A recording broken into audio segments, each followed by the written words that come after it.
Episode 458, Global from Asia. This is a webinar I did talking about the future of e-commerce with AI and blockchain. I'm pretty hyped about this. I hope you enjoy it. Let's tune in today. Welcome to the Global from Asia podcast, where the daunting process of running an international business is broken down into straight up actionable advice. And now, your host, Michael Michelini. Thank you so much for choosing to listen to or maybe watch me in my studio here, trying to keep up with the Joneses, keep up with AI. Again, this is the real me, not the AI me. But the AI me is doing better than me. Seriously, as I just recorded this intro, I've been everything I'm doing now, I'm putting into the AI, almost everything. It's like this muscle, I need this, what's that? It's like, bam, it's a muscle you're developing, and I'm developing it, and it's really amazing. It's scary, but it's amazing. So I know you maybe seen a lot of stuff about AI. I feel like I gave a very valuable free webinar the other day, just a few days ago, and I dumped so much of my brain into this one. And I think, because I've seen a lot of talks and they're not really practical, and I give you ideas, websites to use, I show you stuff I've been making. So I think you're going to enjoy this, and you can tune in. Plus, it's during this, we're actually building out Jeanette's, our new business partner at Global from Asia, decentralized program. We have a chapter developing in the Philippines. We have great attendees and with people joining, and I can't wait to help them upgrade as well. I'm going to join a workshop with them this weekend, but let's tune into the show, and then after, maybe I'll tell you what I did with AI today if you're curious. It's pretty amazing. So let's tune into the webinar.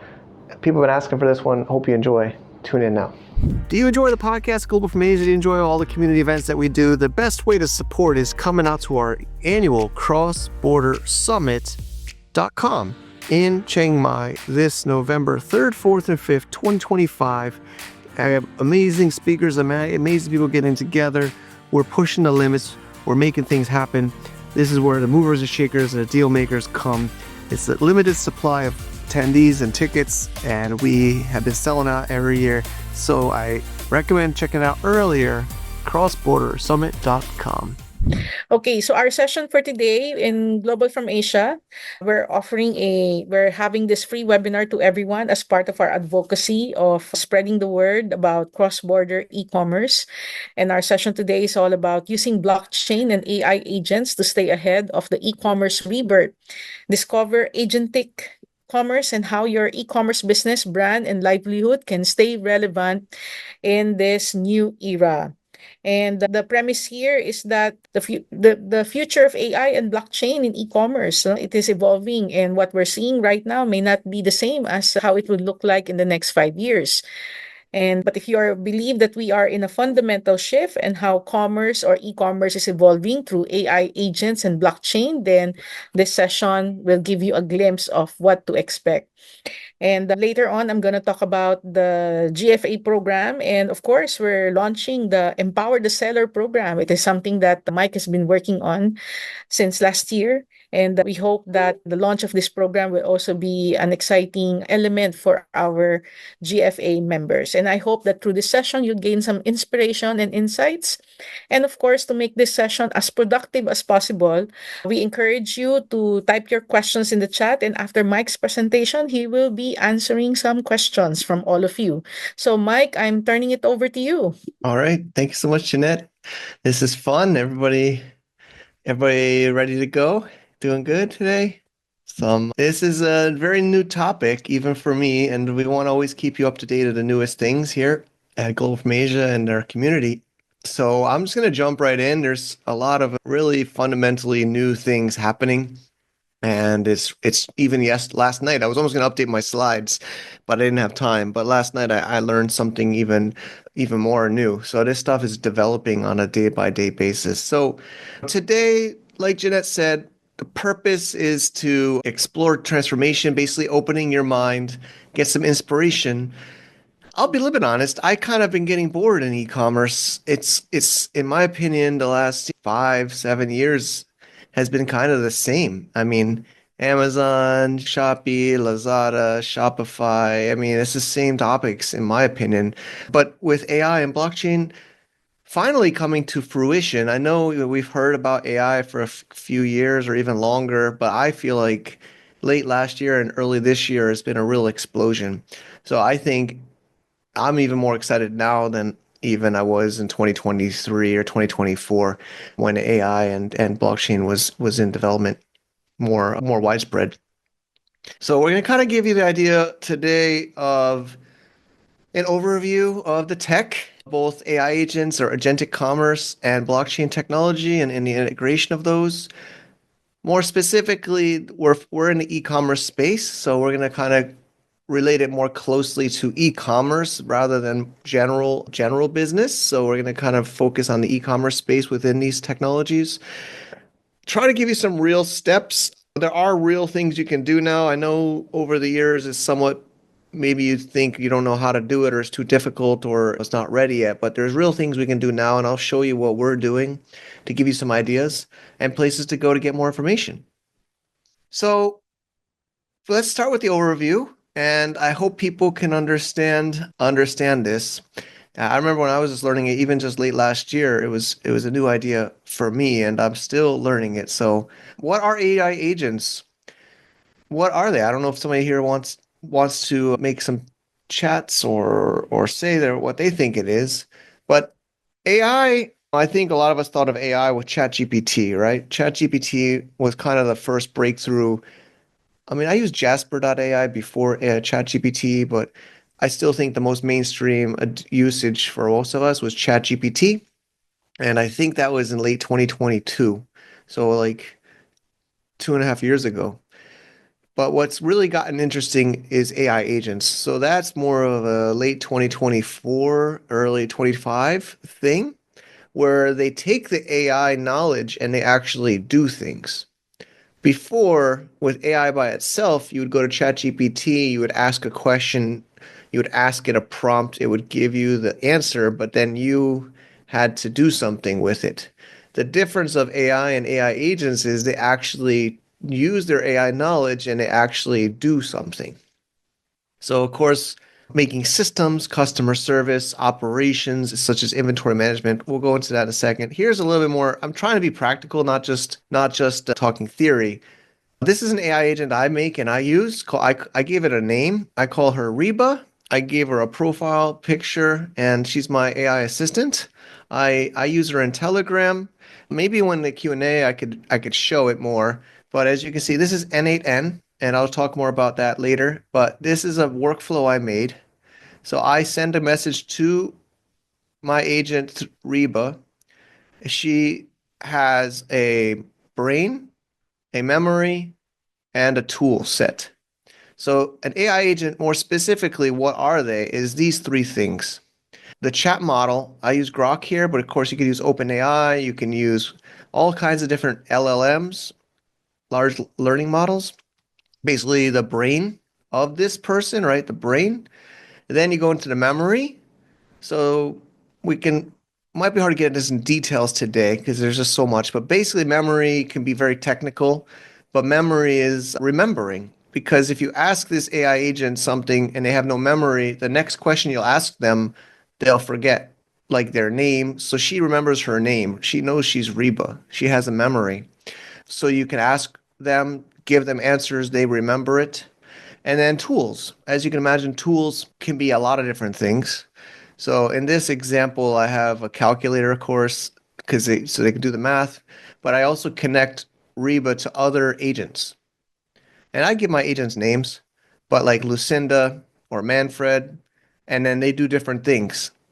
So one big breakthrough thing, a lot of people thought there would just be one AI and one AI agent, but it seems like what I understood in the industry is we're all embracing multiple agents, and agents have different skills and tools and knowledge. And I like that way. So that way you can reference one agent to another agent instead, and then you just know those agents. So that's why I give them names. Of course, you could just use a SKU number or something, but we can go through this. But this is N8N. And then these are just some tools. There's so many tools, but I want to give you practical knowledge today that you can walk away with. So these are four I highlighted, but you can, of course, there's many more. But these are some of the more top ones, I'd say. Agent AI is actually a HubSpot tool. So I think a lot of HubSpot, but Dharmesh, one co-founder CTO of HubSpot, really jumped into AI agents and made AI agent.ai. I've not used this too much, but I've heard great feedback from friends. It's very easy to use, and you can make agents really drag and drop very easily. You plug in this, plug in your basically plug in the brain, you plug in the memory, you plug in the tools, and then you can automate it. N8N is the one I'm using, n8n.io. It's a little bit more technical. This screenshot is N8N, but it's because it's a little bit more technical, and I think it's a little bit usually lower price. There's even self-hosted. So I think some of I personally like open source and I like self-hosted. So I host this on my own server. So that's one reason I like it. I don't want to say it's just because of the price, but it's also it's affordable and it's also more flexible and it's open source. Make.com, a great domain name, right? Both these are great domain names. These are great marketing. These are both very simple to use. So make.com, a lot of my friends use this. Make.com you can go to and it's very easy to use, similar to Agent to AI, but I think you pay a little bit more than NAN. And then the last is many of you probably know Zapier or Zapier. This is a very common one. I've used this back in the day before AI. It was a tool, but they're, of course, adjusting to this AI world. And in addition to their normal business of Zapiers and Zaps, they have now AI agents that you can use. So they have that model. And a lot of other tools are adding this in. There's existing tools adding this capability in. But these are four that maybe you could choose from these, or you could just Google search or research or ask AI for AI agents tools. Another fun one, just been playing with this is a like a phone agent. So you can even talk to me. I know Jeanette and I've been playing with this, and you can go to this link if you'd like, or maybe we can put it in the chat. Call.my Michael Michelini, my personal brand website.com. And I've trained an AI agent to have my voice. Some of you maybe see my videos online. I have also an AI agent video, like persona of me, pretty similar. But this is an AI agent where you can click on it and then it brings up a phone. It's a voice over IP or basically a call, and you speak to me, my AI version of me. So there's different kinds of ways you can do AI, right? You could just make a totally different person called like Reba that's not you or anyone else, but then some people are making AI agent versions of themselves. Of course, you should be clear it's not really you, it's your AI, but you could play with this one. This is using 11 Labs. 11 Labs.io. They specialize more in audio and video, more audio technology.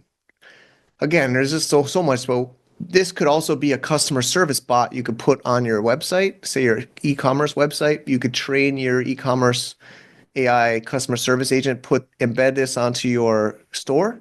Maybe it doesn't have to be you personally. Maybe you could make another AI agent like Reba, and basically you're uploading the knowledge into this AI agent's brain, and then they are trained to know your products, know your business, know different information about you.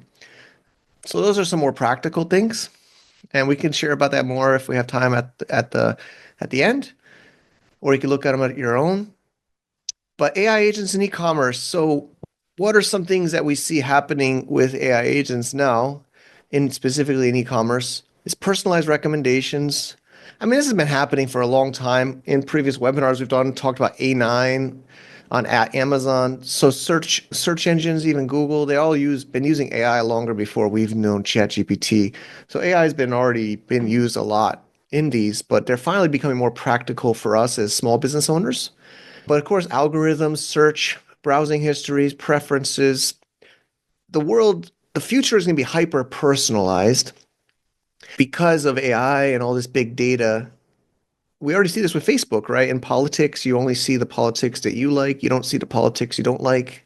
I don't know if you have an opinion on that, but it's going to get more and more like that, right? Big data already is there. AI is getting smarter. AI is going to serve you products that you most likely will like and buy. It's not going to waste your time or their time showing you products that you're not interested in. So it's going to get more and more personal. Customer service that I just showed you, you can do those agents right now. It's called conversation agents. So I like if you want to play with my call.michaelmcleany.com, you can do that. That'll be in real time. So you don't need to have people up in the middle of the night, or you don't need to like have all these large SOP handbooks and questions. You just put all of that inside this AI agents, and then they can handle, I mean, limitless amounts of queries. Of course, inventory management, especially as an Amazon seller, we're established Amazon seller with multiple brands. Amazon, one of the biggest challenges is sometimes staying in stock and inventory management. But now with AI, you can make these. So some of my friends have made Slackbot. So it basically alerts them by Slack when their products are low, and it tells the team, "Hey, we're low on stock here. Please make sure production is started with the factory." So things like that are getting done, right? So like less spreadsheets, more like real time information about our products and our inventory. So to kind of wrap up the more open ideas of AI, where are we now and where do we think we're going? So we're at the bottom here. We're in the basic automations. We're playing around. We're learning about these agents. We're learning how to make a customer service agent. We're learning how to manage our inventory with an agent. Hopefully you start to embrace this. I think we have to. There's no choice. I mean, whether we like it or not, it's going to be more and more integrated into what we do. I think what's going to start to go next is personalized experiences. So I think maybe websites can be adjusted in the future where instead of it being like a static website that you got to kind of like navigate through categories, it'll probably be like more like imagine a website you go to like your store and you have an AI agent pop up on the homepage. It's not about SEO anymore. I mean, I personally, I mean, you could, even I've said over the years I'm an SEO specialist and I still believe in it, but I don't think like you're gonna make a website for SEO and to get into Google anymore. Maybe you want to get it in for ChatGPT. Some of my friends have gotten sales from ChatGPT as a referral in their Google Analytics. But I think what's going to happen is your website's going to be more about personalizing the experience for that visitor. So maybe your homepage would be a prompt where like an AI agent pops up and is like like you go into a real store. When you go into a real store, what happens? You don't just randomly look around for products by yourself. You have usually a sales agent that comes up to you, at least if it's a good store, right? They have a customer service or a sales agent. They walk up to you, right? They say, "How can I help you? What product are you looking for?" I think that's going to be more and more brought into the online base, not just the offline retail. I think there's going to be this integration. So you're going to be able to talk. I think people are going to be expecting to talk to people or agents. And then predictive, right? So predictive would be very interesting. One way I think of it in the real world now is it starts raining, right? You're in rush hour traffic, you get out of the office, you go to the wait for the train or wait for the bus, and it starts to rain. And what happens? The stores start to put umbrellas outside their door, right? You ever seen that happen? Or those salespeople start coming out in the streets with their bags or boxes of umbrellas to sell to the commuters in the rain. I think you're going to see that happening online now, right? We already have Google Trends. We already have like Twitter data. So imagine something happens and immediately we talk about print on demand a lot. There's going to be a workshop this Saturday. I can't wait to learn on that myself. But print on demand, imagine you can almost generate a image that's relevant to the trend, like political, of course, or environmental, or maybe or something like that, or earthquake happens, or some emergency. It's not just about like selling things, it's about helping people. So imagine the future is not like your homepage is just this static storefront. It's like an evolving thing. And then, of course, the ultimate is going to be we don't really have to operate anything. We don't really have to do much. The agents will see what's happening. They'll see the orders. They will make sure the orders have there. They'll reorder the inventory. They will talk to the customers. They'll make reports. You'll have some kind of maybe a dashboard as a business owner. But I mean, I don't know. They're saying I don't know how long, but this is some data I got for 5 years from now. So the second part we could just talk about AI, and I know AI is a hot topic and I read a lot about it, but a lot of times the people in AI don't talk about blockchain, and I think they're related. So I want to explain this and share my connection and my future prediction. But basically, a blockchain is decentralized secure ledger, right? Basically, it's a spreadsheet or a database that is public for people to anywhere to be able to access and see. And the other side of that is a centralized database, which is more common, especially in Web 2, where Facebook or Amazon or Google, they don't have their data open. We've learned that the hard way as business owners. Especially as SEO or e-commerce seller, I want the data, and then suddenly they stop giving me the data for my analytics or for my rankings or for different things. So that would not happen in a blockchain world because the data would be on a public ledger. So the data of Web 2 companies is not as valuable and is more open to the world for people to build on. And I believe that's a important benefit. And of course, you can't delete things. You can't delete things. So the reason I bring this up with AI agents, we just said if a agent is able to place orders for you, order things for you, inventory, and it's in a centralized database, that means you'll never really know what they did or when they did, or if they make a mistake. I think these AI agents are going to be similar like humans. They're going to cover up their mistakes. If they make a mistake, you won't be able to see it. You'll be able, with a centralized database like Amazon, they can just delete stuff and you won't even know. And it's really scary. It already happens now. We get banned on Amazon. It's just like we don't even exist. It's just totally gone. There's like a dog on our storefront or our product. And then smart contracts are automated, right? And verification. So like these are things I think you need with AI, especially as it grows. I see some chats. Okay. Yeah, Liz. Yeah, Amazon and all these things. Like I've written a book. We'll talk about Empower Seller later. But yeah, they can just eliminate you. It's mostly you're talking to AI agents anyway. They don't even just tell you. And I believe you can use blockchain to make amazing e-commerce. And we feel like we're the only ones talking about this. Everybody thinks we're crazy. I remember that 15, 20 years ago when I was talking about other stuff that's kind of mainstream now and people thought I was crazy. So I think we're very early and I hope we can get an opportunity for everybody here. So just kind of put it together here. And so this AI is going to maybe do the work and make the analysis, and then there's decisions. You can have decisions made by humans or AI agents, right? There's going to be this really confusing time now where you don't know if you're talking to an AI, you don't know if the AI is doing something or a human's doing something. So you can have multi-signature wallets. You can have different smart contracts that allows agents or humans to do things. I don't really think that's so easy or possible on like a Web 2 platform.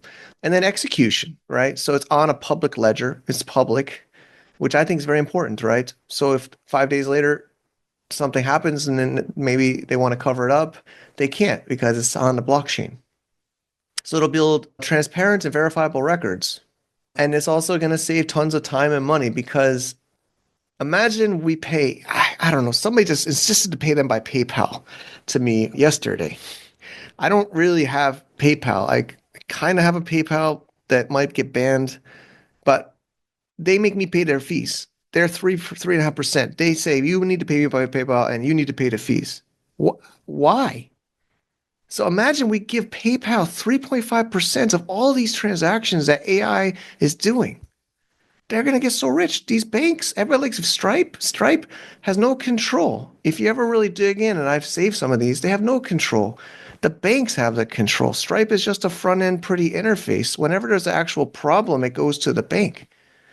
So you pay them like all this money on everything. It's unbelievable. So if you have AI agents doing things, and yes, I think it's just gonna be so obvious to me to do it on a blockchain. I mean, it's so obvious to me, but people seem to think I'm crazy. So let's keep going. So it's what's going to happen to us as e-commerce sellers. It is scary. It is scary. And I feel like I've been screaming this for even before I even knew AI was even coming. But you need to build a brand. You need to build actual value. If you, I know a lot of people drop ship, and I know a lot of people do affiliate marketing. And I've always said it's okay to do that. I've done that. But I think your end goal should be making your own brand. We have to get competitive advantages. And also by being here today with us, by learning these tools, by using these AI tools first, still so many people are not using this. Even I'm still just learning it. By using these tools and being the first to use and master these tools will be able to help you transform your business faster. Of course, operational efficiency. And I think customers are going to actually look for it and prefer it. I think they're going to be impressed to see that you're using an AI customer service agent that's trained well, that has answers, good answers for your business. Oh, yeah. Actually, I just watched the interview about Honey. Yeah, I watched the interview of the founder that sold it to PayPal. Yeah, so we have to be the resistance, at least in my opinion, to these. Because if we just go through this AI stuff and we just integrate all this AI stuff and we plug it all into PayPal and Amazon, we're going to be in big trouble, in my opinion. In my opinion, it's a scary future because it's all these huge internet companies and we have no control and no verification. So, just a little bit more to reiterate, we can save this money, like I said, is credit cards, but it's not just about saving money, it's about transparency. Like I said, the best way to be trust is to be transparent, right? And speed and new markets. I've always loved international business. I mean, I'm originally born in the US. I haven't even been back since 2018, and I love international business, and I've always been trying to solve this payments and transfers. It's still very, very painful. Of course, some things are making it helpful. There's a lot of great ones, but I think crypto is a superior way to make cross-border payments. But there are challenges, right? We have to stay on top of this. Honestly, I get overwhelmed. I couldn't even really sleep last night. I was learning about MCP servers of AI agents to program blockchains of to base to Hamza. I mean, it's almost like a fire hose of information. So, but we have to. We have to. I mean, there's no choice. If we don't do it, others are doing it. We'll do it. So let's talk about some of the examples in these big companies. Big companies usually always do things first because they have the money, right? And the R&D budget to be able to do it. So Walmart has been using blockchain technology for their supply chains, which I can't wait to actually implement on a small business level, but right now we might not yet have that as small business owners. Shopify does have a lot of plugins for NFT sales and also personalization, which helps get more sales. And then Amazon, I mentioned earlier, has various tools for inventory prediction. So it does help predict on your dashboard about when your inventory is running low. So these massive tools, these massive platforms are making these tools. But I still think we should make our own tools. We shouldn't just rely on these massive companies and use theirs. I believe we should utilize AI and make our own agents for our own business rather than be reliant on them. So what are some ways that we can prepare? I'm right on time. Perfect. Start small. Like I said, maybe try one of those 4 AI agent tools I showed you, or find one you maybe like better. I know it's gonna be overwhelming, but there's a little bit of a learning curve. Maybe pick a weekend. I usually do some of my new stuff on a weekend and play with an AI agents. Plug in maybe OpenAI or plug in there's even free ones now, like especially from China, has been really putting out a lot of free AI tools and agents or LLMs. So you could plug in an AI LLM. If we have some time, I could show you a little bit more, but today's more of an overview, and I know we go through a lot, but maybe play with an AI agent tool. Explore blockchain. Again, I mean, I think we all wish we did it earlier. I mean, I was early in Bitcoin and I was early in a lot of these, but I wish I did more and I was more involved. But I believe it's just going to become more and more of a thing, right? I mean, love or hate Donald Trump, he is supporting cryptocurrencies in the United States of America, which is still the global leader. And I believe governments around the world will continue to follow what the US does. So I do believe there's going to be more blockchain adoption and Bitcoin and crypto adoption all around the world. And I believe it's going to be more and more used. I know it's still a little bit technical and not easy to use, but I believe, and we have a program we're going to share about that you can, of course, join Power to Seller to get this, but MetaMask maybe, or learning some Bitcoin wallets and try to make some payments, or at least hold some. Never invest more than you can lose, just to get some experience. Sometimes I learn the best when actually I put some money in. And then just be open-minded, right? Maybe make a plan, maybe write out what you want to do in the rest of 2025 about these agents and about maybe somehow blockchain or crypto payments. Maybe some of these tools are ways to start, like chatbots, which we mentioned, or even just using ChatGPT. It's almost like a muscle. I still try hard. Like some of our team asks me questions or I ask them questions. I've learned half the time if I take that question, I put it into ChatGPT or any AI tool, it gives me a really good answer. And it's getting better every day. So it's a muscle. It's like instead of going to Google or instead of asking somebody, you should try to ask the AI. And the answers are getting better and better. And then there's pricing tools, like especially as Amazon seller, we're all constantly reviewing our pricing, but there are tools. And then of course data analysis. So there's amazing stuff now where you can just basically dump your data into an AI and it gives you trends. Like you can put it straight up into OpenAI or I like Grok, grok.com. It's free and it's from Twitter and Elon. Well, there is a paid version, but I've got a lot with the free. But you can just dump some of this data in there and then it just gives you an analysis. You don't need to get it so complicated. Really, a lot of times it's just putting in you talk to it like a person and give a report to it and it will give you an analysis. We're working on a white paper. We're making a cryptocurrency for one of our project for Hamza. And yesterday we had a draft of the white paper. I literally, and the guy working on it, Bo, asked me for my feedback. I did read it, but I also put it I use Grok. I put it into Grok. It's a humongous document. I just pasted the whole thing in. And I said at the beginning, please review this and give me any issues that you might see in this as a white paper for our project. And it's amazing, the output. And then I actually sent it back to him. I didn't say I did it, but he was like, oh, wow, yeah, I changed this, I changed that. That was just last night. And then blockchain. I am a co-founder CEO of a new marketplace called Hamza.market. And we are not open to all merchants yet. It's still very early stage. And we can accept some. So hopefully some people today could be interested to do that. And we'll share a little bit more throughout this webinar. And then, of course, your team. Like I beg my team to use AI. I know it's scary and people think they're going to lose their jobs, but I don't think everybody's going to lose their job. Of course, I hate to say it, but there will be people that might not need to do the work that they're doing. But I believe what you should be working on is more of the idea generation or maybe on the community side or the high-end touch, right? If you're doing basic redundant work, then I think you have to really start to change your skill set to do more of like high-end work or idea work. And make some projects. Maybe don't do it across your main website. Like we still want to implement it more into globalfromasia.com, but it's a massive website with thousands and thousands of posts and podcasts and blogs for over 11 years now. So I'm not doing that right away. I take like a small website or a small project, test it on something that's not as critical to your business right away, or put it on a limited part of your website, right? Get confident, get familiar with it. And then building relationships with partners, communities like ours. We're going to be talking more and more about this in our community. Also, even just talk to the tech companies. I've talked to these AI tools. Sometimes you can talk to the founders or the creators. I mean, they're listening. And then try to measure, see if it's actually improving, right? If it's not improving your business, then you shouldn't use AI just because you're using AI. But I believe if you're using this, it should improve your business. And of course, the up and to the right. But like I said at the beginning of this call, traditional e-commerce, I haven't really seen much change, right? Like whether it's growth or whether it's new innovation.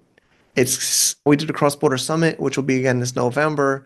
And I try to always get good topics and speakers, but of course, COVID was a lot of talks and it changed the world, but it's really going to be, I believe, about AI and and I believe blockchain. Some people don't believe blockchain. Some people think everything AI is just going to be plugged into Amazon and PayPal and Stripe. I'm really scared about that for both security as well as for power reasons. And just to recap, we should be embracing this. We should not be hiding from it. We should not be scared of it. You're going to be able to lower your costs. You're going to be able to do faster sales. You're going to be ready for the future and you're going to have happier customers. So another example is sometimes I have these calls with people sometimes and I don't have time to prepare for the meeting. and I'll just put into AI and I'll say, I'm having a meeting with X person from Y company, and my company or I do this. Can you help review their website and give me ideas of what we should discuss for a collaboration? And it just gives me this amazing one. And then what I actually do is I share it to the person. I'm like, oh, I'm excited for our call coming up. Here's an outline that AI gave me. I don't really try to take credit from it. Sometimes I even just share the link of the AI directly so they can see it's from AI. But they're excited, and it just allows you to save time on the basically the mundane work, and it lets you do the high value impact work. And it skips even those meetings, right? So rather than having a whole half-hour meeting introductions and then maybe a second meeting, we can skip the introductions or at least accelerate the introductions and get right into a deal faster. So Jeanette's gonna help go through the next section, but we'd love to have some of you here join our early merchant program at Hamza Market. And by doing that, we have a program, as we mentioned at the beginning, called Empower the Seller. You can read about it at empowertheseller.com. It's part of the Global from Asia community, and it's helping you prepare for all of these new things. And the reason of the Empower the Seller is I feel like Amazon and a lot of these platforms tried to treat us like a commodity. They try to treat me just like another number in their system, right? And I believe we are more than just another product in their catalog, right? Another price in their system. So I believe that there is sorry, I'm reading some of this. Okay. I believe that there's a lot of opportunity in being creative, and I believe there's ways that we can take back the old ways. I mean, I actually I miss Web 1.0. Everybody talks about Web 2. I miss Web 1. And then some people say Web 3 is just a new iteration of Web 1. It just seems like we all got tricked. I feel tricked. I feel tricked. Come to my platform. It's better. It's easier. Come to my Facebook. Put all your information into my Facebook thing. Put all your information into my Amazon thing. Put all my information into Google thing. We'll help you. And then, oh, wait. Yeah, we're not going to show your information to the people, even though you sent all of your users to our Facebook page to like our page. When did that rule happen? Facebook really just made my pages worthless. I think that was like 2015, 2016. You had to basically boost them to get even to show them to your own fans. When before you would get organic reach because people followed your page. They just take it away from us, right? So we're trying to give that back to the people, back to the sellers. So we'll have expert support. We'll work with you on regular mastermind sessions to help you get set up on Hamza if you're comfortable, help you get with crypto, with AI agents, and all of that stuff. So we'll share more about how to join and what's included later. But that's the bulk of my conversation for now. Jeanette, how did I do on time and what? Thank you so much, Mike. We have time, so maybe we can use this as an opportunity to get questions from the participants. And maybe, Mike, while people are entering questions, I'd like to welcome everyone for joining us today. Thank you, Anthony, Benjamin, Cess, Disa, Ella, Eric, Gina, Joanne, Jonaline, George, Kyla, Leah, Liz, Lisa, Mark, Maria, Nap, Ralph, Reggie, Tina, Tommy, Try, and Xavier. I hope you can use this opportunity to ask questions. And maybe, Mike, while we're waiting for questions, maybe you can give us a better perspective about Hamza. I mean, for a lot of online sellers, I'm sure they're more familiar with Shopee, with Lazada, or with Amazon. Maybe you can explain how Hamza is set up and what's the idea behind it. Sure, sure. So I can just, you can still see the screen, right? Or is it just the slides? Yes, I can see the screen. Okay. So we're building in public. Like actually the developers would have liked to probably wait until it's totally finished, but we're building and we're showing as we're building. So it's a work in progress, but it's a working project and we've gotten orders already, but it's still rather new. So you can see here, in my opinion, it's not much different than a Web 2 front end.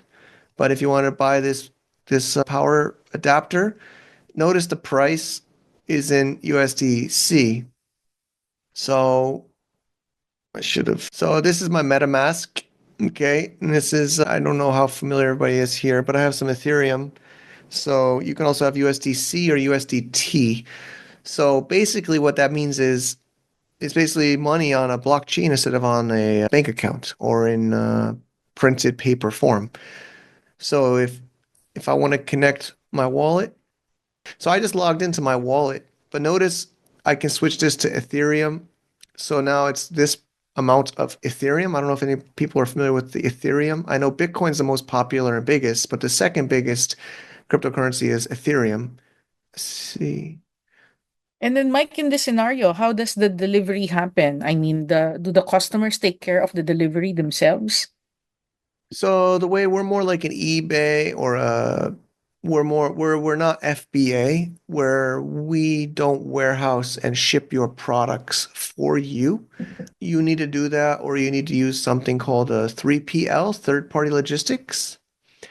I don't think we'll ever do it for you because we want to be decentralized. We might have third party partners that integrate with Hamza that you could subscribe to, but I really hope it's never only one. I always hope to have multiple. But but the idea is notice here the shipping. This ships from Shenzhen, China.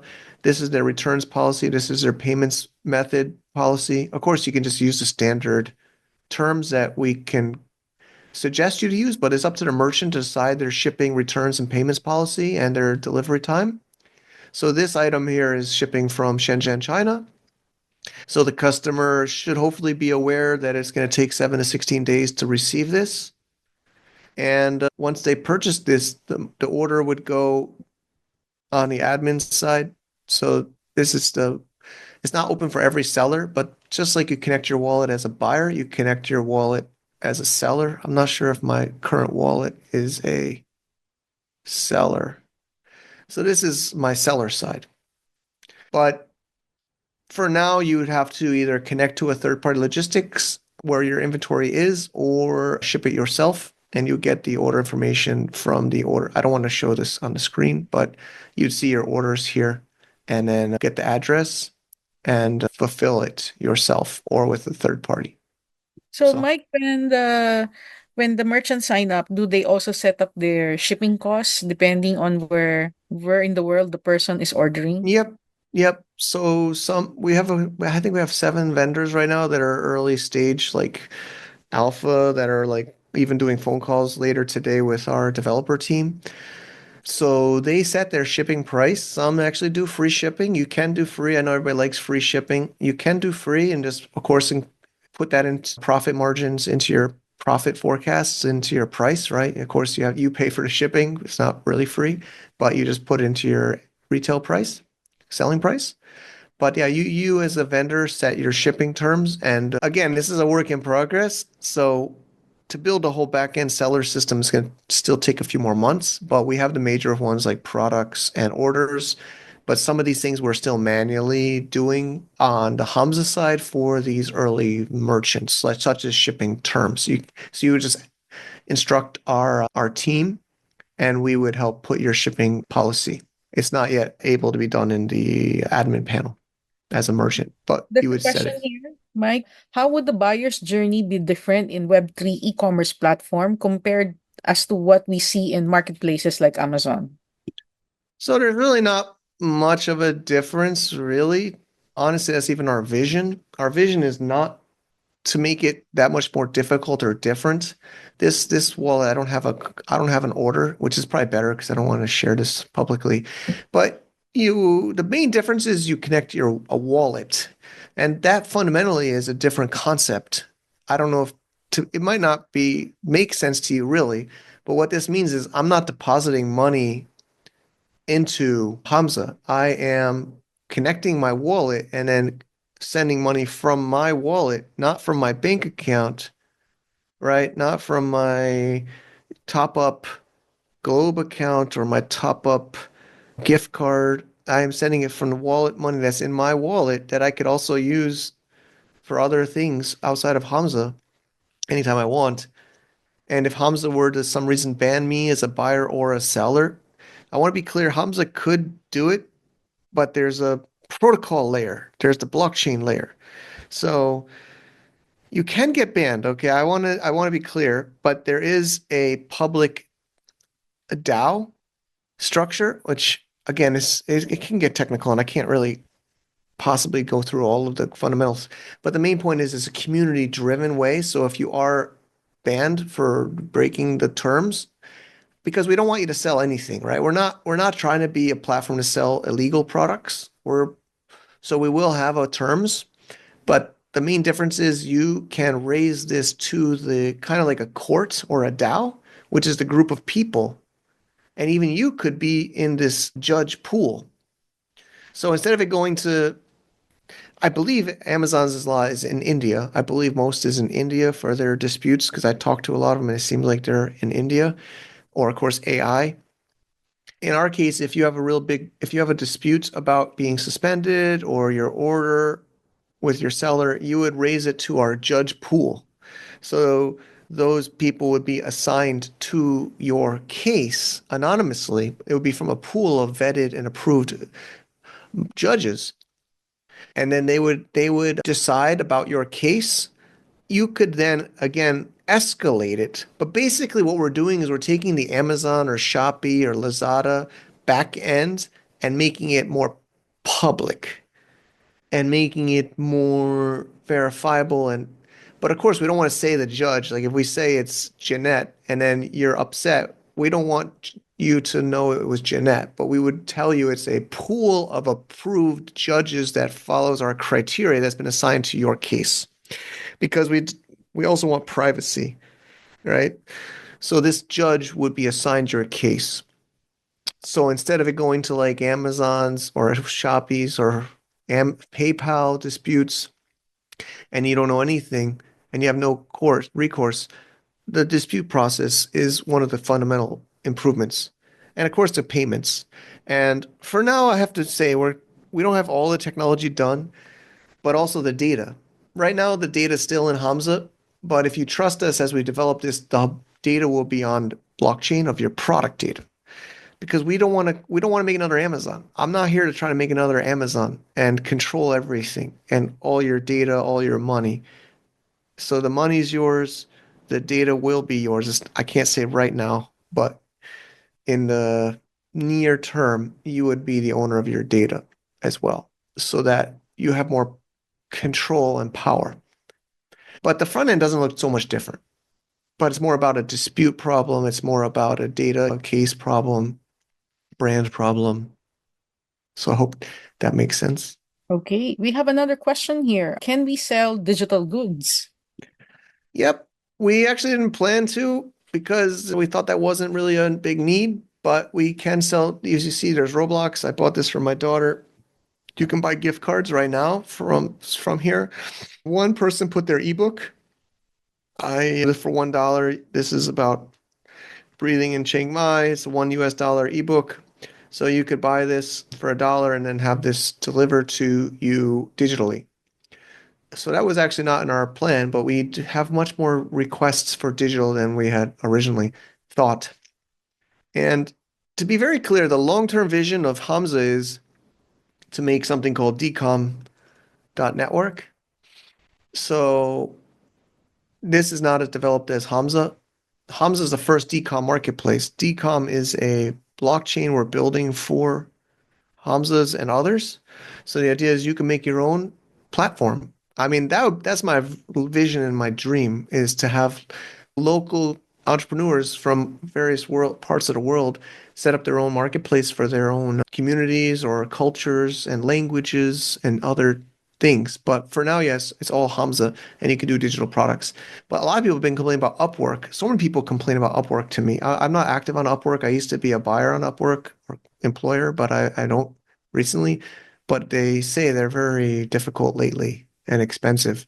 So this could also, I don't want to say that now, but I don't think Hamza would ever have people, but within a decom network, we could probably build another Upwork where it would be blockchain based and using the same framework as Hamza, but with a different design.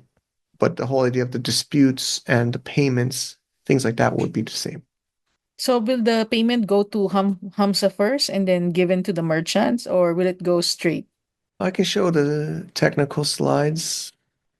This is just 5 days ago. And there's also another question here. Is Hamza or already has an agent or integrate blockchain technology? So could you share more details about how Yeah, it so I have to say the AI agent layer has not yet been completed. We've had startups contacting us to integrate their AI agents. We, as of this moment, don't have that, but we are, like I said last night, I can't say it's in our roadmap, and I can't wait to do that. And we're talking to a few different startups making AI agents, but it's not yet publicly built, unfortunately. But I'm hoping, I don't have, when is always the next question, but hopefully in months to come. But here's the escrow system. It's a little bit technical, maybe, but the buyer places the maybe order. maybe Meg, you can full screen that because it's a little bit small because we're seeing your entire screen. Okay. So the buyer places the order, and then there's some swaps for LPs, but essentially it's held in escrow. And then once the funds are the goods are delivered, it's released. And of course, what if the buyer doesn't confirm the release? Why can't I slide to the next slide? It's frozen or something. I'm stuck. Let me try to open it. So essentially, it's called a smart contract. I know it's a technical word, but we as Hamza don't have your money. It's in a 2 of 3 multi-sig for right now, to be honest. So I don't know if people know what that is. And long term, it will be in a permissionless smart contract. So I'm not sure how crypto savvy everybody here is, but the idea is 2 out of 3 multi-sig means buyer, seller, Hamza. So if buyer and seller both confirm the goods are received and are happy, then the funds are released to the seller. If buyer and seller both don't agree, then it can be escalated to Hamza as a arbitration, and they review the case, and then it's released to the buyer or the seller based on the case decision. So for now, that's somewhat centralized, but like I said earlier, there's going to be a pool of judges, and then it will be a smart contract. So if the buyer or the seller escalates it to a dispute, it would go to the third signer. I hope I'm making sense. I don't know if I have a good enough graphic, but I hope that makes sense. So it is a sort of an escrow. It's a bit as escrow. It's one of our core technologies. So it's a 2 out of 3, buyer, seller, and Hamza. For now, it's Hamza. But even I'm not the sole signer of Hamza. I have a team, and there's a few of us that need to also 3 people out of 4 need to confirm to release the escrow to the buyer or the seller. But the money's not held by Hamza. It's in a smart contract. It's 2 out of 3 for now. And then as it develops, it'll be into a smart contract, which would then go to the third signer. The arbiter, the judge, would go to a pool of approved DCOM judges. I hope I'm making sense.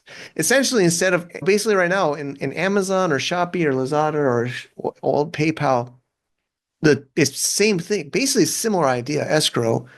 The funds are held by PayPal, the funds are held by Amazon in their bank account, right? If you dispute it, right? If the buyer and seller don't agree, they escalate it. It goes to that company, it goes to their customer service or their AIs, and they make a decision. And usually they say, our decision is final, right? They usually say, this is our decision. There's no way you can do anything. But the difference with us is, this is what our judge has decided. You can further escalate. It's part of our tokenomics, but I hope it makes sense. And then, Mike, because usually when you sell on Amazon, Lazada, Shopee, there are fees, and usually the fees keep increasing. So will it Yep. follow the same model also for how merchants are charged fees? Yep. So that's this slide here.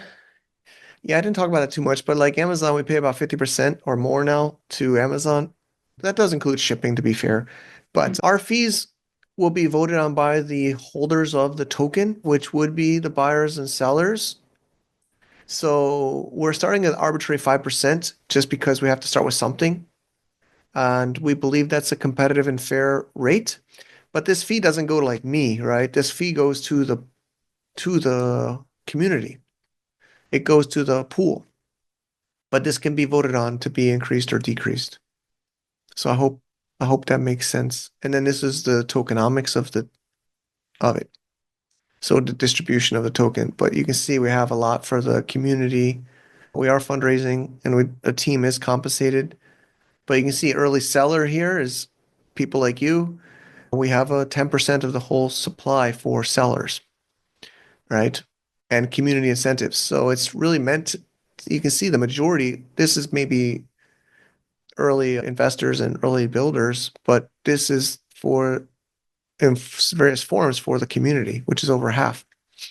And that would be where these fees would be going to. So I hope it makes sense. It's much different than Amazon or these platforms. The money usually goes to the shareholders and it usually doesn't go back to the community, right? But our idea is the funds goes to the holders, but the holders would benefit and the holders hopefully are going to be buyers and sellers and builders so that it's growing the ecosystem rather than extracting the money out to like Wall Street or to large companies. Okay, Mike, thank you so much. And so let me proceed and talk a little bit more about GFA and the Empower the Seller program. And then we'll have another round of Q&A again. So if you have questions for Mike, please type them into the chat box and Mike will also respond to you on the chat box. And maybe Mike has more to add that can be sent to the chat box as well. And I guess the first step also is to sign up for a MetaMask account. So if you don't have one yet, maybe it's time for you to have one. So welcome everybody. So I'm here today to discuss with you the critical aspect of international business, no? Building a strong cross-border e-commerce community. And in this, I think it's important nowadays to be part of a thriving ecosystem that can make all the difference for entrepreneurs and businesses wanting to expand themselves globally, because that is now an important concern among entrepreneurs, no? And we hope this is something that we all can agree on insofar as its importance is concerned. So let's talk about the state of global e-commerce. So e-commerce continues to experience growth worldwide, no? According to it is projected to reach 8 billion by 2027, driven by an increasing adoption of improved payment infrastructure and logistics. eMarketer also estimated that there are now 2.77 billion digital buyers, according from the 33, accounting for the 33% of the population. That means one of every three worldwide is now engaged in online shopping. And this growth is largely attributed also to advancements like artificial intelligence, like Mike shared right now, product recommendations, automation, the streamlining of order fulfillment, and digital payments are now, of course, happening cross-border, making the transactions more smoother than ever. If before you're limiting your payment abilities through platforms like Payoneer or through marketplaces like Amazon, and as Mike is showing, there's now a group of digital buyers who are now going through crypto. And US is undergoing a major change because Donald Trump has a different perspective on crypto. And I think it's now categorized like a currency saving. Michael, I believe he put crypto on a different category now with the federal system. So I'm so not, it is uh, so it is not expected to sure. become a popular currency because the US government is promoting the use of the digital currency, and it is likely that more countries will follow suit, no, especially if US is leading the way in terms of its adoption of a digital currency. And more businesses are embracing multi-channel selling, no? Combining marketplaces like Amazon, Shopee, Lazada. In fact, in the past few years, we've seen platforms where you just log into one platform, but you are actually managing your presence in 4 to 5 marketplaces, all in one platform. So we are now entrepreneurs are more or less are expanding also their presence and using tools like that to carry it out. But of course, engaging into global selling has its own respective challenges as well, no? And that includes having problems with the logistics, no? Right now, tariff is a major concern for everyone. And although there have been a different stance on tariff, but I think for businesses from Asia, there's no strict tariff, there's no increase in tariff so far, but we don't know if there will be. In fact, there's a discussion right now that if there will be an increase in tariff, should the country also impose reciprocity or reciprocal tariff or not do so, so that to have more leeway for negotiation rather than appearing to be adversarial, no? There's also the regulatory compliance element because of the changing regulations. There's also that aspect of market saturation as well, as there are products that are abundant or oversupplied in certain countries because products are stuck there. And of course, there's also the trust and fraud risk, no? Even in legitimate marketplaces, sometimes undesirable sellers are able to penetrate it, selling bad products or selling fake products. So expanding internationally is not just about putting your site on an e-commerce marketplace, no? There are also a lot of concerns like import and export, taxes, IP rights. If you want to be cost competitive, you also want to get access to manufacturers in other parts of the world. In fact, if you've been monitoring the news, China and Vietnam are really benefiting, no, from all of the movements in the manufacturing right now, because they are able also to streamline their cost and efficiency. Mike has a lot of experience working with manufacturers in China and has been working also with manufacturers in other countries. So we really appreciate Mike's insights as a resource for this topic, and especially something that our members in Global from Asia can maximize, no? So a strong e-commerce community, of course, needs expertise, mentorship, and business connections. So even if you're looking for connections as well, you can also use the community to gain access to other people that you might be looking for. So at this point, I'd like to introduce, for those of you who are not yet familiar with Global from Asia. So Global from Asia actually started as a blog owned by Mike, no, back in 2013, that focused on helping entrepreneurs navigate cross-border e-commerce, especially between China, Southeast Asia, and the Western markets. And over time, it evolved into a full-fledged community and business platform that connects international sellers, logistics providers, and service professionals and marketers who also want to expand their businesses beyond their home country. So as Global from Asia evolved, it focused on three main things, no? Particularly education. Actually, if you become part of the community and you gain access to the back end of the site, you'll be able to gain access to resources, courses, and events to help you stay ahead of global trends. We also have networking activities, so you can consider this as partly as one of our activities. And then for members, we have a lot of interaction also, especially once we start rolling out the programs. Like this coming Saturday, we have an activity, so we expect our members to interact there. And we also help members access tools, insights, and partners to grow internationally. And we just launched the local chapter program. So before, for GFA activities to take place, Mike has to be there. In fact, Mike has been to the Philippines several times. We've done GFA events in Manila and Cebu.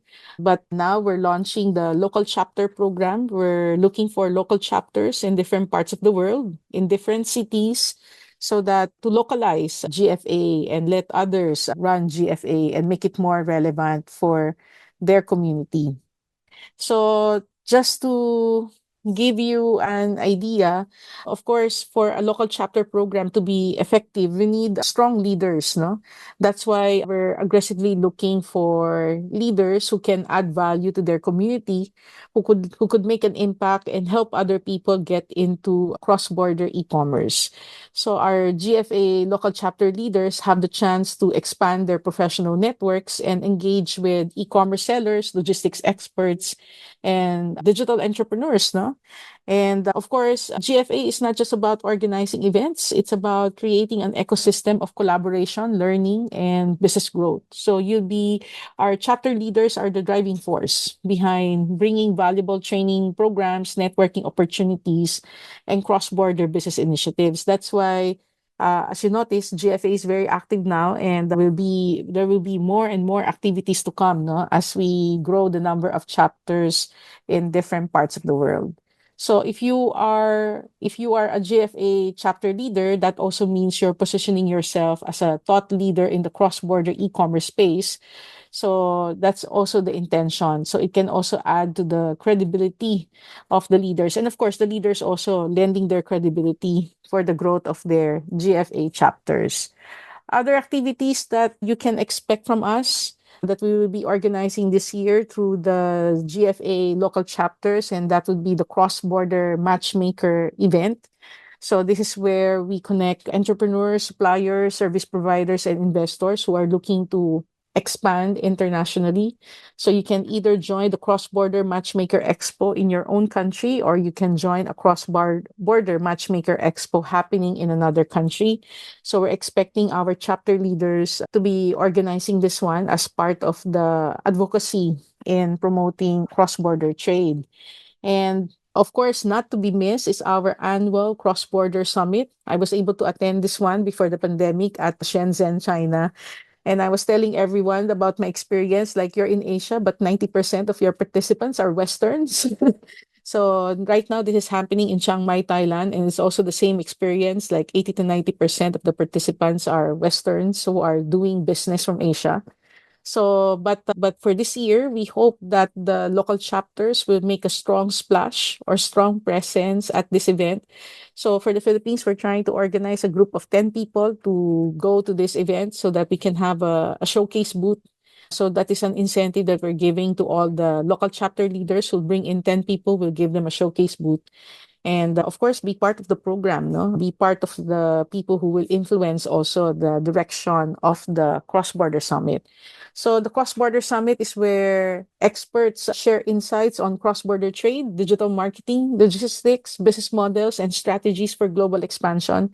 Even though we have sponsors, Mike is very adamant in sticking to the value of the program. This is something that he doesn't really delegate to anyone. He really wants to be in charge as to the content, who will speak, because this is really a personal project for him that is where he is most passionate about.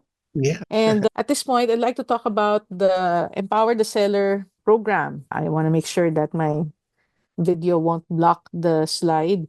So Mike talked about the empowertheseller.com, but the training program is actually in the GFA VIP program. So that means only Global from Asia members, whether you're a member directly on the website, or you're a member of a local chapter, you're the one who'd be able to access this, no?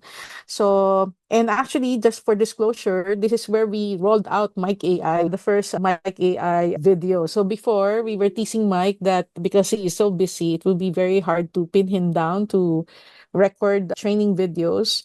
So we decided that we will implement a Mike AI training program for this.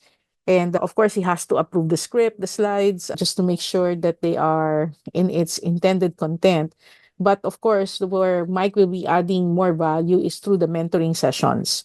So the moment participants start joining the Empower the Seller program, we will be scheduling Empower the Seller masterminds, so that for those who are either trying out Hamza or trying out other e-commerce platforms where you are implementing Web3 and blockchain technology, you'll gain access to Mike for the mastermind session. So expect us to be announcing the first mastermind session, so that for those of you who got access to the Empower the Seller program and would like to share your experiences also on how on doing it, and maybe you have questions whether you're building your own Web3 technology or Web3 marketplace, you can gain from Mike's expertise on this subject as well, no?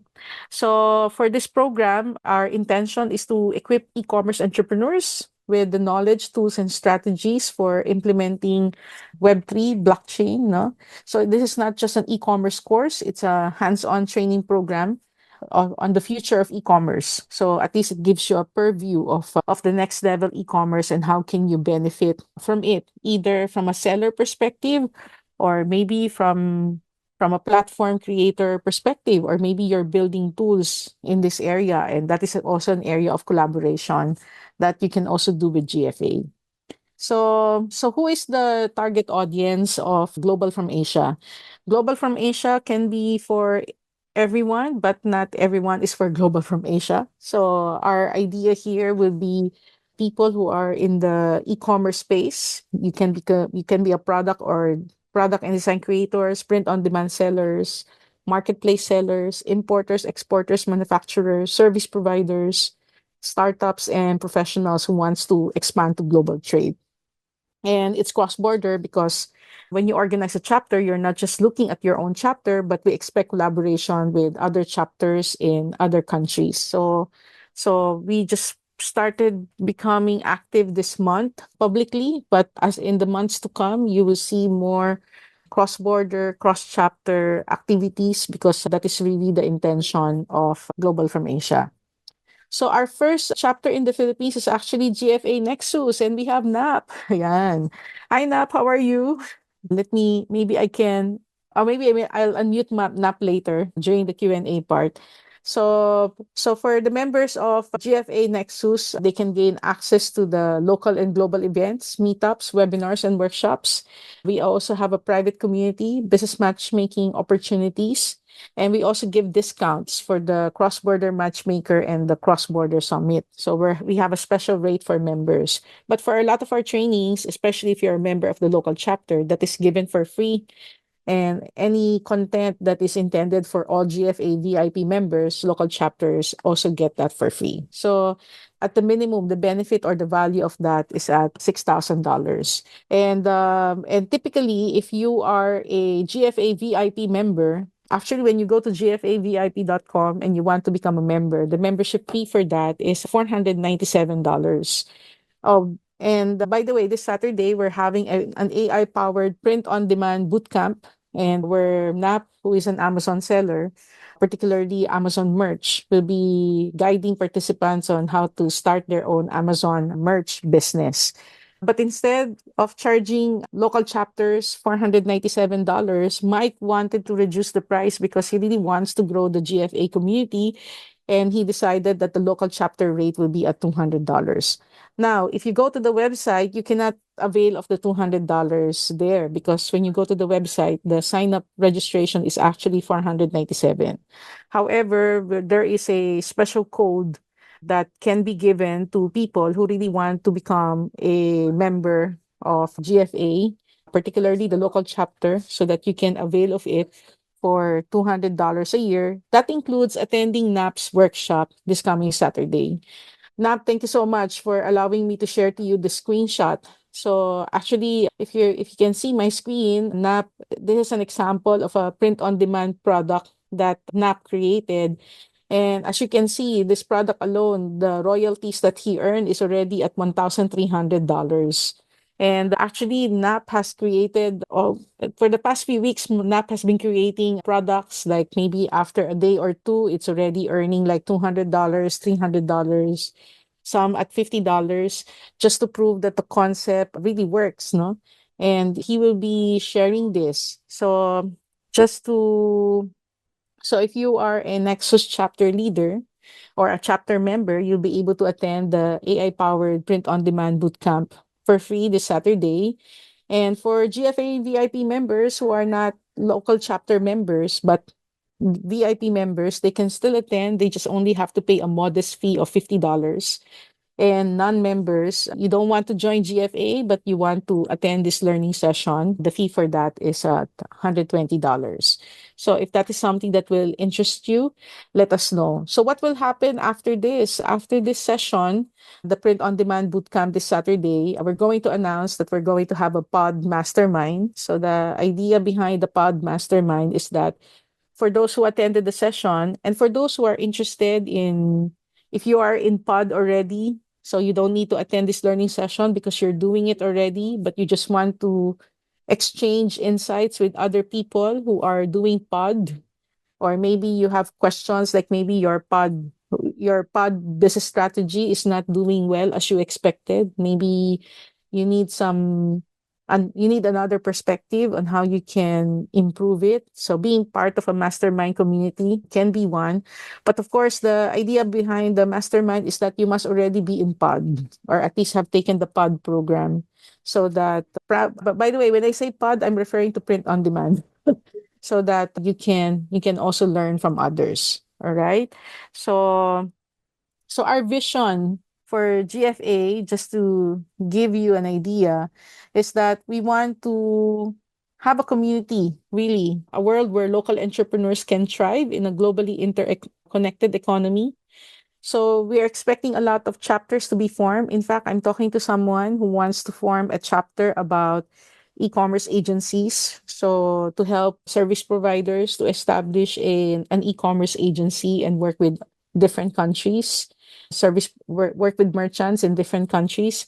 I'm also talking to someone who wants to form a chapter that is more focused on tourism promotion, so that to help tourism promotion establishments also get clients abroad, and at the same time how can they improve the business, their current businesses, so that they can get clients. And I said, yeah, why not? Because at the end of the day, you really need technology to improve the way you market, the way you improve your services. And maybe that is where entrepreneurs can also interact with each other with the focus of getting tourists to come to their respective countries. So our mission is to build a decentralized network of business leaders can collaborate, innovate, and drive local and global impact. So our core values, basically as a GFA community, we believe in community because together we are stronger. So we want to foster collaboration. Like for GFA Nexus, we don't expect NAP to have a monopoly of ideas. We want members also to share what they're good at and grow also in the chapter. We also want to foster innovation, leading the future of cross-border business. That's why we insisted for Mike to share his insights on AI and blockchain. Although a lot of people are new to this, but we want the community to be at the thick of it and really understand and be practitioners of it, so that we can say that we are ahead of what's happening globally. And empowerment, no, empowering leaders to make a difference. So we really want to spread and grow the GFA community globally. So we hope that is something that you can be interested in. If as I said, GFA can be of help to a lot of e-commerce entrepreneurs, but not all entrepreneurs can be for GFA. But if you are passionate about cross-border e-commerce, let us know if this is a space where you want to grow into and you think GFA can be part of your business strategy. By the way, we run GFA as a business. So we expect also local chapter leaders to run it as a business in order to make it sustainable. Otherwise, not everyone will grow. So we're really running GFA as a business so that it can grow and foster helping chapter leaders and helping chapter members. All right. So thank you so much. By the way, Nap, I'd like to take this opportunity. Maybe I am unmuting you. I am inviting you to unmute, and maybe you want to say something, or maybe you want to give maybe a quick invite to everybody who might want to join this Saturday. Hi, Janet. Can you hear me? Medyo mahina siya, Nap. Maybe you can speak a little louder. Hi, Janet. Can you hear me? Yes, yes. Go ahead. I just want to invite everyone, if you have time, to attend this workshop on Saturday. I'm a little bit excited as I shared it earlier with Janet. It's just like the concept that I'm doing right now is it really works, except that, of course, there's like some niches that you might not be very, what's this? There are niches that do really well on Amazon right now, especially if you're into what's trending. And so just a few things, like you really have to be updated with what's going on around the world. And once you get into that niche, there's a really big opportunity for you to make money. Just like today, I was like really surprised because I did a design lab yesterday and I just waited for it to go live. And when I woke up, I had like $100.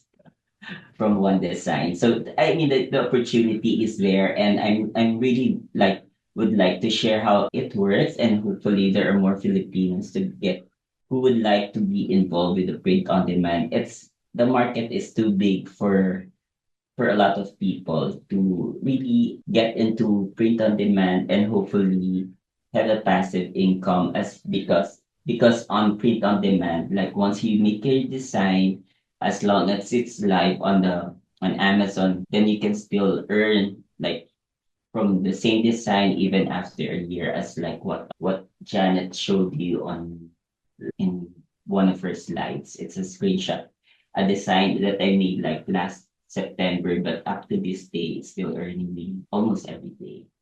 Thank you, Janet. And if you want to know what's the logic behind 45, 47, you'll know about it on Saturday. So Matt will talk about and explain the design and how come that design is selling well. Of course, if you're not familiar with the community where this shirt is popular in, then maybe it will not make sense, right? Okay. Anyway, thank you so much, Nap. Mike, is there anything you would like to add? Maybe a call to action to people, especially for Hamsa and the Empower the Seller program. Sure. I mean, the point is the world's changing fast, and I think we have to always keep an open mind. And I think working with a group of people, we're really excited for this. I mean, like I said, there's a few sellers that are more technical working with our development team, but we're kicking off this program now, and it'll be like you said, the Mike AI workshop we already have made, but we'll also have these mastermind calls where we'll actually be sharing as we're learning and growing together. And I think that's a real way to grow and succeed. And I think it's an amazing opportunity, and we want to work with you to succeed. But of course, you have to make your own efforts as well. So to be open-minded, to learn, to take action, and we'd love to work with you. If you have questions for us, let me know now or later, or you can call my AI agent. Still configuring that one, but it's great. I mean, the world is so fast changing now. I think we're in the exponential year. I think 25 is the year of like Mike, just so Mike, if someone wants to participate in Hamza that market, what would be the step? Do they just go to the site and fill up a contact form, or there is a are merchant we? form to request to be a merchant, so we'll collect your request, but we haven't opened that up. The buyer side is open for now, and that is rapidly developing, and we're adding much more technology to it. But I think the best way is to join our Empower a Seller program because we'll work with you to make sure you're ready and know how to do it and what to do and prioritize it. But And at least understand the technology before plunging into the marketplace, right? yep, and we'll do cohorts. So this will be the first cohort and work with you as you get to know each other and help each other and launching. It's a new way of launching. I mean, there's the Web3 community is much different than Web2 on Twitter and other more Web3 crypto communities. Okay, so I guess if any of you, of course, becoming part of the Hamza market is not exactly tied to GFA if you just want to be a merchant, especially if you're already familiar with Web3. But of course, we're prioritizing the GFA VIP members to become members of the Hamza market. So expect us to send you the merchant form so that if you're interested in becoming part of the program, but we also expect that you will go through the key training program, and then we will schedule a mastermind for that as well so that we can properly launch maybe Hamsa Philippines, Yeah, featuring I'm excited. featuring Hamsa merchants from the Philippines. So maybe that is something that we can do for the second quarter for our GFA VIP members. So let's keep in touch about that as well. So I guess now we can open also the floor for more questions. If you have a question, please type it in the chat box. Are we okay? Or maybe you have clarification. Mark, Gina, Tina, Anthony, Nap, Ralph, Seth, Maria Reggie, Christina, Maspre, Sherby, Leah May, Lisa, Xavier, Benjamin, Ella, George, Jonalyn, Tommy, and Leeway. Do you have questions? You can raise your hand so I can unmute your microphone if you have questions, or type it in the chat box. And I also would like to introduce Sally. By the way, Sally is our powerhouse of a woman, no? Coordinating with all the members and the chapter leaders. Going once, going twice. Okay, I guess we don't have questions anymore. But was the session helpful for you? Can you type one in the chat box if the session was helpful? Okay, Okay. great. So they're here. They're just shy or don't have questions. Yes, or maybe they were, or I'm not sure. Maybe they were overwhelmed with everything that we have I shared. mean, it is overwhelming. I mean, like I said, I'm honestly overwhelmed. I'm going to study it right after this call. Some of this newer stuff I saw last night. So yeah, it is overwhelming. And then Uh, we also have our members here. We have Tina Bernabe, who's a First Nexus chapter member, and then we also have Maria P, who is also a chapter member. I'm not so sure. I'm curious if Tina and Maria, if you're okay in introducing yourself, kindly press the raise your hand button, and I will unmute your microphone if you want to introduce yourself, so that letting everyone know also what do you do, or what you're into. Are you okay, Tina and Maria? Would you like to? Is it okay if I ask you to unmute if you want to introduce yourself? Okay, so Tina said yes. Go ahead, Tina. Hi, Tina. Tina, you can now unmute yourself. Okay. All right. Hi, Yeah. good noon. I'm Hello. Tina. Nothing much to introduce. I'm currently like kind of online, kind of, how do you call it? It's like I translate English to Japanese, kind of Oh, source of my income for now. And I'm like kind of checking what I can do. So I joined this group. I think it's very interesting. I'm great. from Bukidnon in Mindanao, but I also live, go and come here in Cebu. It's something like that. Thank Act- you. Actually, we Thank. should talk about Japan. Amazon Japan is a Yes, big market. it was We're working on. We have a few people in Amazon Japan. great, great. Nice. Okay, great, great. So, Mike, yeah, get in touch with Tina, and you will Okay. meet her this Saturday also during the Pod Boot Camp. Yeah, I And think it's a then great market. we also have Maria P. Mas, would you like to introduce yourself to everyone? Or, Hello. yeah, Mas, would you like to introduce yourself? Yes, hello. Good morning. I'm Mas Pre. I'm from Quezon City. So I work as mainly as a VA, but I've also been doing e-commerce on and off through the years. I sell used books, used stuff. So parang decluttering. So I'd like to learn about POD because I have friends who are graphic artists. So I'd like to go into that too. So I'd like to learn from everyone. Thank you. Okay, so see you this Saturday, Maria, as Yes. well, and look forward working together in terms of growing our pod space. All right, thank you so much, everyone, for joining us. And if you have a question, feel free to click the raise hand button. But if there are no more questions, I guess we're letting everyone go now. So thank you so much. And if you are interested in joining GFA, either form a chapter or become a member, please get in touch with me. And if you want to join also Nexus, of course, you can either contact me or contact NAP, so that we can answer your questions about it. All right. So thank you so much, everyone. Thank you. Thank you. Thank Thank you you, all. Mike. Thank you Thank all. you. It was great. Have a great day.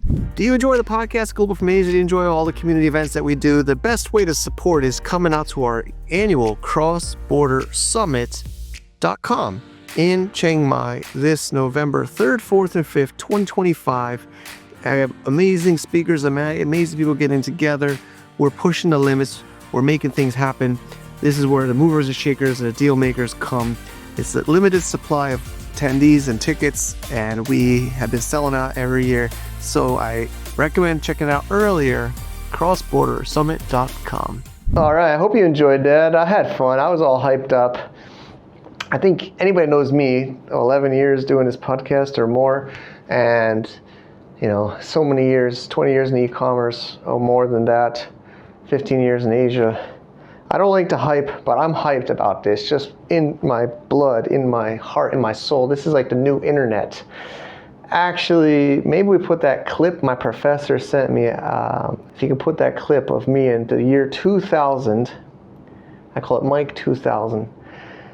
about me being on TV, about will the internet change the society? And at that time in the year 2000, people were wondering, is this really going to change things? Is this serious? I remember I had my first laptop, and I looked really dumb on this video, but I'm going to show it to you. Different types of answers from different people. My friends, there's a wide range of colleges from where they came back from for vacation, and some of them are actually used to computers, even though they have no kind of technical major in their school. And a lot of people have grown up with computers, using computers daily for either their internet access for their projects, type up word processing. So that everyone's have access to computers, knowing that it's going to be the future. Okay, so I hope you enjoyed that one. I am kind of shy about that. My professor Lassetti, Doc Lassetti, I love you, man. Thanks for. He recorded that on his. He didn't know how to export it. It was on VHS, and he took it with the camera phone and uploaded to iCloud and sent it to me over here in Asia. So thanks, Doc Lassetti in New Jersey. I learned a lot from this guy, and I appreciate him, and even still in touch to this day. And this is the next level. This is the next level. That was the internet. This is AI. I know many of us are scared to lose our jobs, to lose our business. Everything's going to change. But I think if you were thinking like that 25 years ago, seriously, with the internet, you would have lost. If you're thinking, oh, my business is going to lose because of the internet, you got to adapt. You got to adapt. And I'm adapting like crazy right now. I feel like this is the next internet. And of course, blockchain, I believe it's going to be needed, because I don't want AIs to just do anything they want in a database, and I have no idea what's happening. So it's coming, it's happening. I hope you're ready. Thanks for watching. Mike at Global from Asia. Take care. To get more info about running an international business, please visit our website at www.globalfromasia.com. That's www.globalfromasia.com. Also, be sure to subscribe to our iTunes feed. Thanks for tuning in.